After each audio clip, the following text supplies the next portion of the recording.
And joining me now with reaction to all of this is Indiana Congressman Mike Pence. Congressman, good to see you. Thanks for being here. Thanks, Sean. Now, Dick Cheney says, look, I begin to get nervous when I see the commander-in-chief making decisions apparently for what I describe as small p political reasons, where he's trying to balance the different competing groups in society. Now, that raises the question we've been raising all night. He didn't give General McChrystal the 40,000 troops. So was that 10,000 troop number given for his political base? Is that a fair question?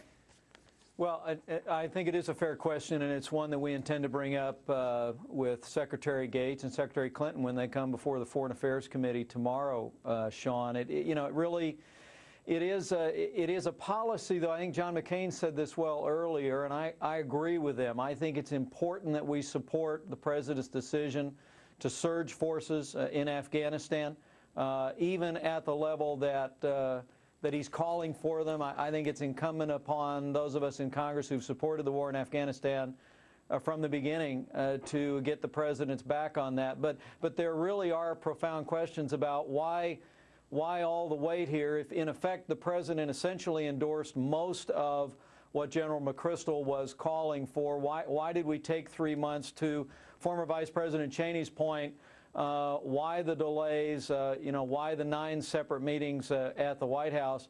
And maybe it was because there was also a lot of talk about what does give many of us pause, and that is this discussion about timelines and benchmarks and talk on Capitol Hill about raising taxes in the form of a war surtax. All right, but Vice President Cheney says that the president's agonizing has consequences for the forces in the field, and he says every time talking about the president, this went on for, 90-some-odd days, defers, delays, debates, changes his position.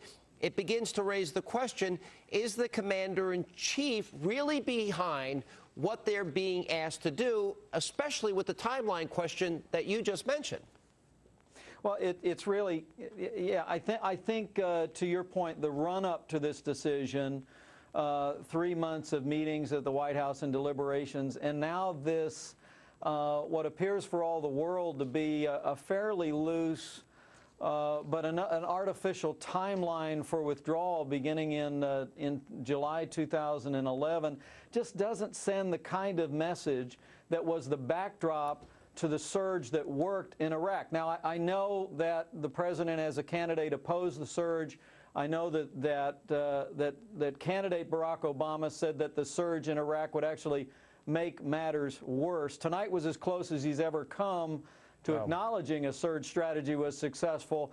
It was successful in Iraq. One of the reasons it was, as you know, Sean, is because President Bush went before the country in January 2007 and said, we are committed to winning the war in Iraq. He said to me personally, I've decided not to lose, and it was that constancy and the commitment of our soldiers that made the surge work there, and it'd make it work here. Well, then that goes back to Cheney's comments when he says that, all this talk about exit strategies and how soon we can get out, instead of the simple talk, which George Bush was involved in, which is, how do we win? I mean, to set a timeline for 18 months, aren't we telling our enemies to just wait us out and then it's all yours? We're out of there.